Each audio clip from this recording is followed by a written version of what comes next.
Okay, family, I have one more relationship video to do today. Like I said, the questions come in so frequently and so quickly that it's hard to keep up with them, okay? And relationship things are definitely good topics to deal with because so many people are in relationships that are just all over the place, you see. So I'm coming from a different angle with this one, okay? This one is for the brothers who've asked the questions. I've had this question come across many times as well. Some brothers have said, well, look, I do prefer black women. I love black women, but they just won't give me the time of day. I've heard so many brothers say that, and guess what? I've also witnessed it. I've witnessed it firsthand, how some black women are a trip.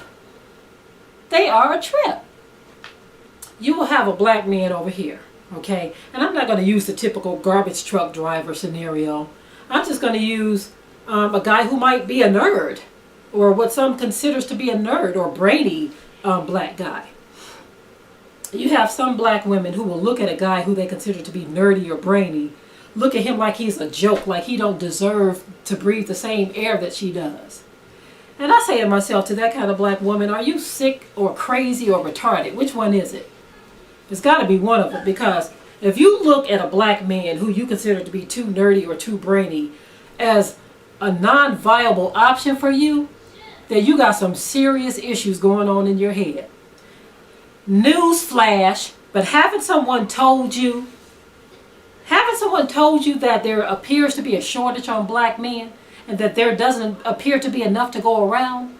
And you have one who's interested in you, and just because he wears glasses or he's a bookworm or something, or because he's a college graduate, or because he's boring, you look the other way, or you don't give him the time of day because you're looking at this big, strong, strapping thug out here in the streets, and that's more appealing to you. What is wrong with our people? What is wrong with our black women who choose to be that way? I've heard of black women who said if a man ain't taller than them, they don't want him. Now I'm talking about a woman who might be my height, and he might be just a smidgen shorter than her, or right at her height. And she'll be like, I don't want no man that's my height or shorter. I want somebody 6 foot tall. Well, keep on dreaming then. Keep on looking, keep on waiting. Because everything that you want you're not going to get.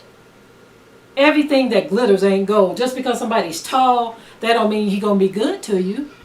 So why make that one of your prerequisites for a man?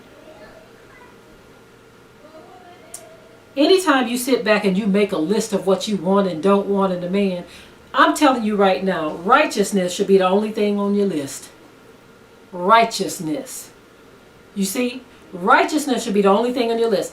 If that man is a little bit shorter than you, so what?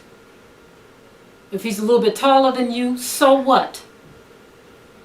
If he works for a garbage truck company, so what? If he's a janitor, so what?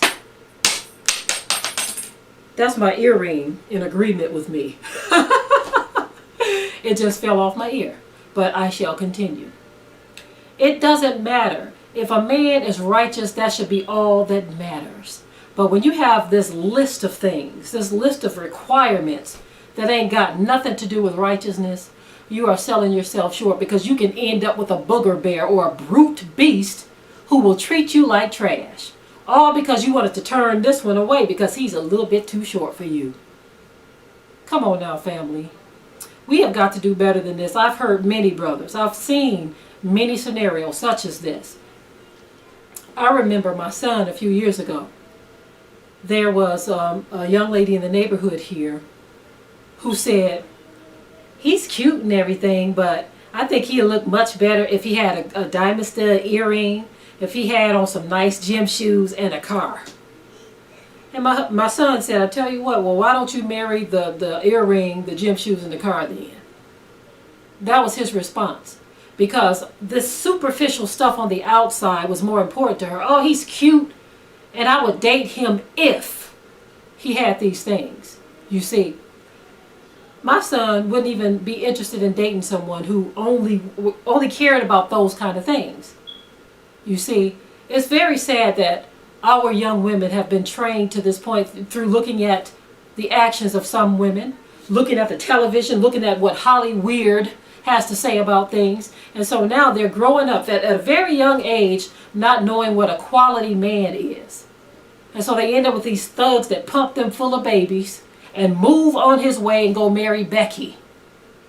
You see, we have got to get a grip on our minds, family, and start teaching our young women, teaching our young men, because they are following after the same pattern of dysfunction that we have followed for so long, and thus continuing the curse of generational curses. Shalom, family.